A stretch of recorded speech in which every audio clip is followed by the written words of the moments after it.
जिसमें हम जानेंगे कंप्यूटर मुख्य रूप से कितने प्रकार के होते हैं।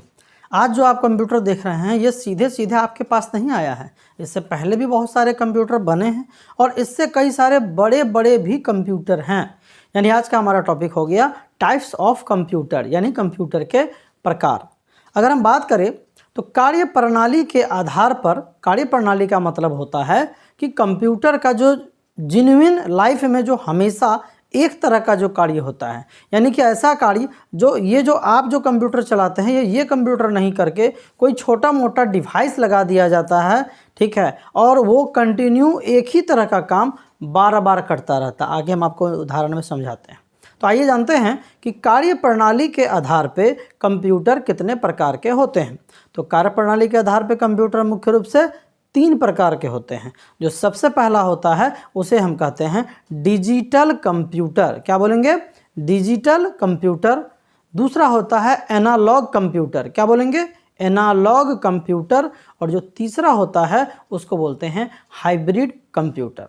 आपको हम फिर से बता दें, सबसे पहला डिजिटल कंप्यूटर, दूसरा एनालॉग कंप्यूटर और तीसरा हाइब्रिड कंप्यूटर। हालांकि इसमें सबसे पहले जो आया था वो एनालॉग आया था और बाद में डिजिटल आया, तो आगे पीछे से कोई दिक्कत नहीं है। आपको बस याद रखना है कि कंप्यूटर कार्य प्रणाली के आधार पर 3 प्रकार के होते हैं, एनालॉग कंप्यूटर, डिजिटल कंप्यूटर और हाइब्रिड कंप्यूटर। अब आइए हम लोग समझते हैं कि ये एक्चुअली में एनालॉग कंप्यूटर होता क्या है। एनालॉग का मतलब कांटा, कांटा का मतलब सुइया। जैसे ये मेरे पास घड़ी है, इसमें सुई लगी है, यह एक एनालॉग वॉच है। और अगर इसी में नंबर होता तो ये डिजिटल वॉच कहलाता, यानी डिजिटल घड़ी कहलाता।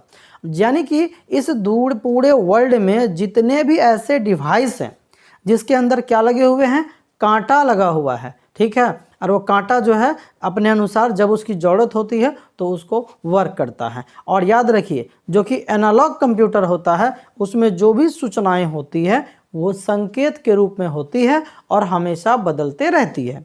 अब मान लीजिए बाइक के ऊपर जो मीटर लगा हुआ है, अगर वो कांटा वाला है तो वो एक एनालॉग मीटर है, आप उसको एनालॉग कंप्यूटर भी कह सकते हैं।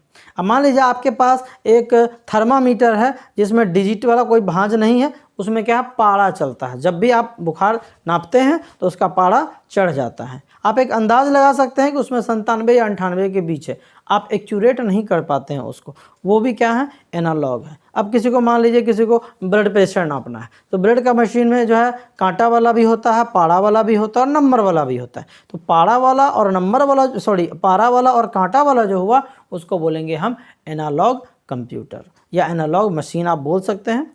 यानी सीधी बात आप समझ गए होंगे अब तक। जैसे एक घड़ी, दीवार घड़ी आपने देखी है, कांटा वाला है तो एनालॉग है, नंबर वाला है तो डिजिटल है। यानी इस पूरे वर्ल्ड में जितनी भी सारे डिवाइसेस हैं जो किसी भी तरह का इंफॉर्मेशन आपको देती है और उसमें कांटा लगे होते हैं, उसमें संकेत के रूप में सूचनाएं आपको प्राप्त होती है, उन सभी को हम एनालॉग कंप्यूटर के ग्रुप में, श्रेणी में रखेंगे। एनालॉग कंप्यूटर उम्मीद करता हूँ कि आप समझ गई है, ठीक है।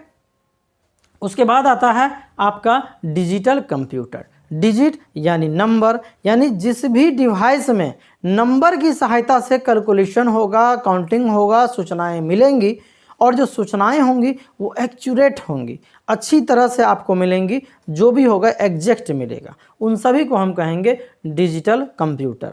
यानी अगर आपके पास एक डिजिटल घड़ी है तो वो भी डिजिटल कंप्यूटर के अंदर आएगा। एक कैलकुलेटर डिजिट वाला है, कैलकुलेटर डिजिट वाला ही होता है, तो वो भी एक डिजिटल कैलकुलेटर होगा। अब पहले देखिए, पहले लोग रेडियो बजाता था, बुढ़वा साहब रेडियो बजाता था तो उसको वॉल्यूम सिस्टम रहता, उसको घुमाता था, उसमें नंबर वंबर कुछ नहीं होता था, बस लिखा रहता था कि 96.1 मेगाहर्ट्ज पर ये जो है FM आएगा। अब घुमा घुमा के मिलाता था, एग्जैक्ट नहीं होता था, ठीक है, तो वो एनालॉग था। बाद में आया डिजिटल, नंबर वाला, आपको कितना नंबर पे देखना है आप क्लियर कर सकते हैं ना। जैसे कि आपको 96.1 मेगाहर्ट्ज पे वो FM सुनना है तो आप एग्जैक्ट लगाइए 96.1 मेगाहर्ट्ज और वो जो रहेगा वो बिल्कुल एग्जैक्ट आपको आ जाएगा। तो नंबर का ये फ़ायदा, मानिए किसी को बुखार नापना है, अब डिजिटल वाला से नापेगा तो क्या बोलेगा, अच्छा इसको 97.5 बुखार है, पॉइंट तक बताएगा, एग्जैक्ट बताएगा। आप बीपी मशीन देख लीजिए कैसा होता है, उसमें भी सेम वही, अगर डिजिटल है तो एग्जैक्ट बताता है कि ऊपर कितना है, नीचे कितना है, धड़कन कितना तेज़ में चल रहा है, पल्स रेट क्या है, सब कुछ आपको बताता है वो डिजिटल के अंदर। आजकल तो कार में, बाइक में, हर जगह डिजिटल मीटर लगा हुआ है, यानी एग्जैक्ट बता रहा है कि आप कितना रफ्तार में गाड़ी चला रहे हैं, आपकी टंकी में कितना पेट्रोल बचा हुआ है, इससे आप कितना किलोमीटर तक जा सकते हैं। ये सारा का सारा जानकारी जो भी होता है वो सारे के सारे आपको डिजिट यानी नंबर में दिए जाते हैं। ये यानी कि सारे क्या हैं, डिजिटल कंप्यूटर हैं। यहाँ तक कि जो हम लोग जिस कंप्यूटर को आज चला रहे हैं, जो कि आपका माइक्रो कंप्यूटर है, वो भी डिजिटल कंप्यूटर के अंदर ही आता है।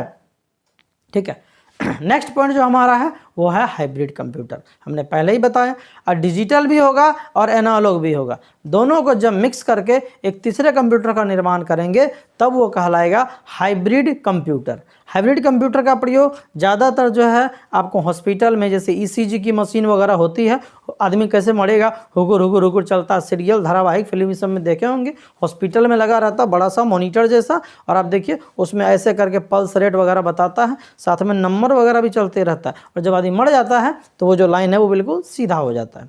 तो संकेत भी दे रहा और उसके बगल में नंबर भी चल रहा है। तो ये जितने भी सारे मीटर हैं ये सारे के सारे हाइब्रिड कंप्यूटर के अंदर आते हैं। इसके अलावा जो दिशा सूचक यंत्र होता है, रडार होता है, जिसको कि प्लेन को दिशा जो है निर्देश किया जाता है, जिसके द्वारा, इन सभी चीज़ जो है ये सारे के सारे हाइब्रिड कंप्यूटर के अंदर आते हैं।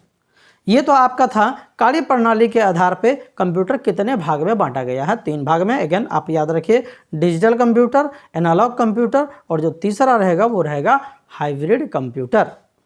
अगले क्लास में हम जानेंगे कार्य प्रणाली के आधार के अलावा एक और है, स्पीड एंड स्टोरेज कैपेसिटी के आधार पे, स्पीड एंड स्टोरेज कैपेसिटी के आधार पे कंप्यूटर कितने प्रकार के होते हैं और उनका डिटेल में हम जानेंगे। अब आप एक बात जान लीजिए, ये जो भी हमने आपको डिवाइसेस बताएं, इसमें कि डिजिटल, एनालॉग और हाइब्रिड कंप्यूटर था, इनकी जो स्टोरेज क्षमता होती है वो बहुत कम होती है, यानी कि ना के बराबर, बहुत कम होती है, कुछ बीट बाइट से ज़्यादा होता नहीं है। थर्मामीटर है, अभी आप नापिए और बंद कर दीजिए, जिस दिन उसको ऑन करिएगा बस वो ये दिखाएगा कि लास्ट रीडिंग क्या था, बस थोड़ा बहुत उसमें होता है। अब ऐसा थोड़ी है कि आदमी मर गया तो मीटर में डिटेल रखा रहेगा, नहीं, आदमी मरा, ले जाइए, काम खत्म हो गया, तो ज़्यादा उसमें दिमाग लगाना नहीं पड़ता है। तो आपको बस ये दिमाग में रखना है कि ये सब आपको बस इन्फॉर्मेशन दिया और काम खत्म, इस डाटा को स्टोर नहीं करता है। मिलते हैं नेक्स्ट वीडियो में, तब तक के लिए जय हिंद, वंदे मातरम।